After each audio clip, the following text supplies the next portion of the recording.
بسم اللہ الرحمن الرحیم۔ السلام علیکم ڈیئر اسٹوڈنٹس، امید کرتی ہوں آپ سب خیریت سے ہوں گے۔ King way group of schools کی طرف سے ہم آپ کو آن لائن لیکچرز بھیج رہے ہیں، جس میں ہم نے جماعت ہفتم کی جغرافیہ کو شروع کیا ہے۔ تو ڈیئر اسٹوڈنٹس، اس میں آپ کو جو راؤنڈ کی ڈائری دی گئی ہے اس میں ہم پڑھے ہیں باب نمبر 2، جو کہ میرے پاس ہے اریاں کاری، جس میں ہم نے اریاں کاری کی تعریف پڑھی ہے، اقسام پڑھی ہیں، اقسام کی آگے سے اقسام پڑھی ہیں، اس کی مثالیں ہم نے دیکھی ہیں۔ آج کا جو ہمارا کام ہے وہ ہم کر رہے ہیں اس کے تفصیلی سوالات اور ان کے جوابات۔ تو ڈیئر اسٹوڈنٹس، آج کا ہمارا سوال ہے چٹانوں کے ٹوٹنے کی وجوہات بیان کریں۔ 3 وجوہات ہیں: طبی یا میکانیکی عملے فرسودگی، کیمیائی عملے فرسودگی، نامیاتی یا احتیاطی عملے فرسودگی۔ تو اس میں جو ہمارا پہلا ہے وہ ہے طبی یا میکانیکی عملے فرسودگی۔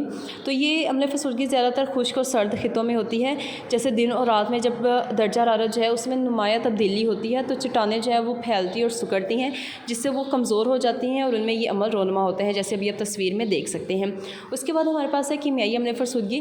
تو یہ معدنیات میں جب پانی، آکسیجن، کاربن ڈائی آکسائڈ جاتی ہیں تو ان کے اندر کیمیائی تبدیلیاں بہت زیادہ رونما ہوتی ہیں، جس کی وجہ سے چٹانیں جو ہیں وہ کمزور ہو جاتی ہیں اور یہ کیمیائی عملے فرسودگی کہلاتا ہے۔ نیکسٹ میرے پاس ہے نامیاتی عملے فرسودگی۔ تو ڈیئر اسٹوڈنٹس، درخت یا جھاڑیاں جو ہیں وہ جب چٹانوں کے اندر اگتی ہیں، جیسے آپ ابھی تصویر میں دیکھ سکتے ہیں، تو یہ چٹانوں کی بنیادوں کو بہت زیادہ کمزور کر دیتی ہے، جس سے چٹانیں ٹوٹ پھوٹ کا شکار ہو جاتی ہیں اور کمزور ہو جاتی ہیں۔ تو یہ آپ کا آج کا کام ہے، آپ نے اس کو یاد کرنا ہے، اچھے سے کاپی پر لکھنا ہے۔ Stay home, stay safe.